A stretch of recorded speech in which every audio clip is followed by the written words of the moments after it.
For more resources, visit rymonline.org.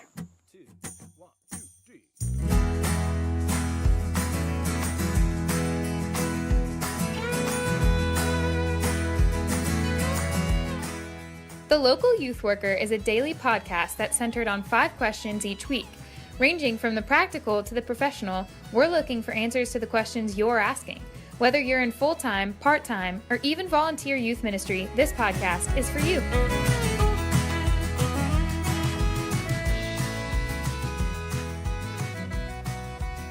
All right, everybody, welcome back. We're talking to JonPaul Watson. Today's question, JonPaul, we know that youth ministry isn't just ministry to youth, it's ministry to the whole family. Yeah. So what are some things you've done to foster relationships with the parents in your youth ministry? Yeah, I would say that some of the stuff that we really try to focus on in fostering relationships with our parents is probably more on like the day-to-day basis stuff than it is like we've got these certain amount of events that we do for parents to communicate to them or to get information to them or whatever. Not that we don't do that, we certainly have that, but I would say that the bread and butter of fostering relationships with our parents at Christ Pres really has to do with just trying to consistently communicate to them that we're there for them, that we're there for them as their family, that we're there to talk to them about stuff that's going on in their lives, and we try to include that stuff as we send out communication stuff through the week with our weekly email and things like that. But it really boils down to conversations that you have in the hallway on Sunday between worship and Sunday school kind of stuff, and having those conversations and trying to be relational with our parents as well too, not just their children. And so just try to encourage that and foster that. And there's so much that you learn through that as well too about what you're doing as well that is really genuinely meant for the most part to just try and help you. And one of the things that we've learned that is helpful in fostering relationships with our parents is that I'm not sure that we can do enough communication. And I'm sure every youth pastor feels that way.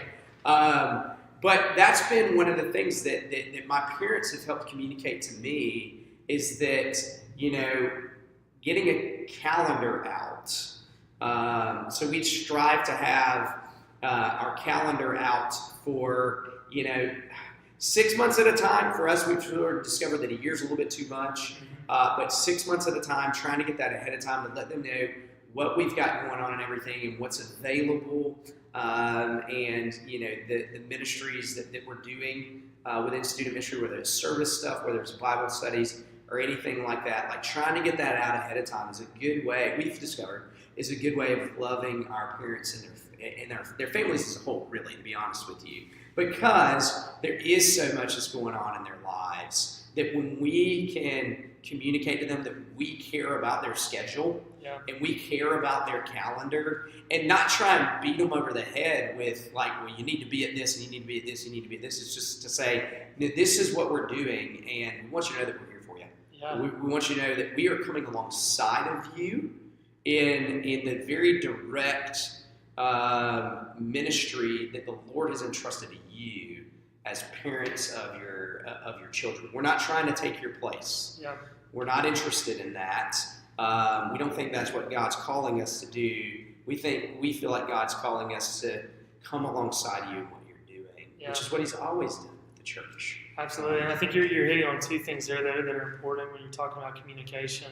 One is just the kind of competition that can seem to happen between parents and students, and like you're saying, having these kind of conversations in the hallway as well as communication can show, hey, we're partnering with you guys, right? And we're not here to compete with you, we're not against you, we're after the same goal. But then also communicating is going to foster that trust with the parents, because they are obviously entrusting us with precious cargo, i.e. their children. Yeah. And when you're showing, hey, here's our 6-month schedule, they can gather from that. Wow, this is an organized person doesn't shoot from the hip, so we can entrust them with our child and let's work with that.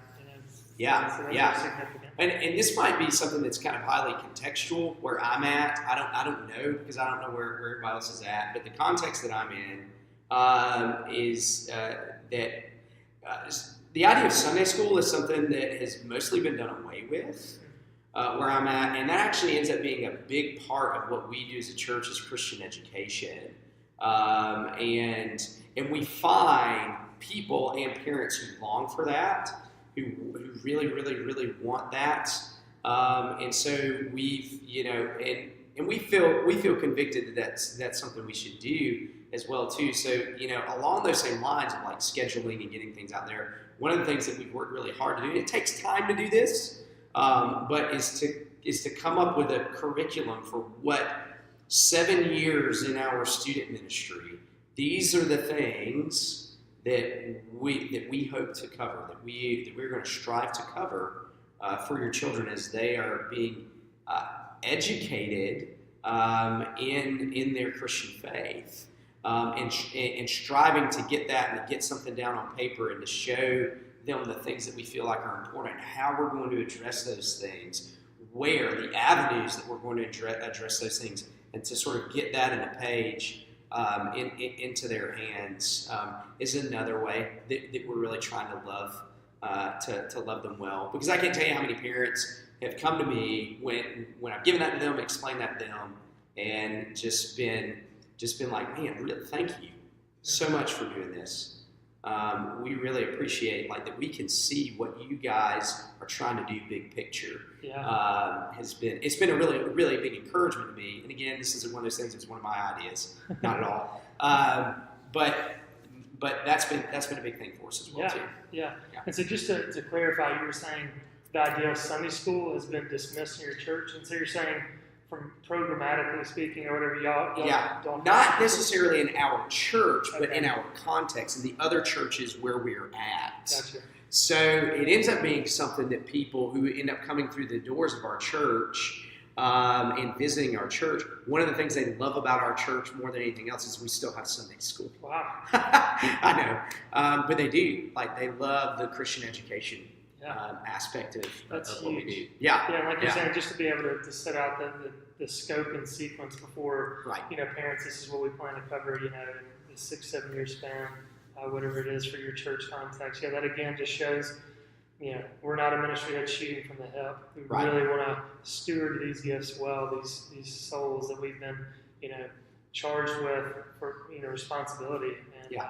And that's good. Yeah. Anything else you want to add to that? Nah. All right. Thanks, JonPaul. Yeah, you bet.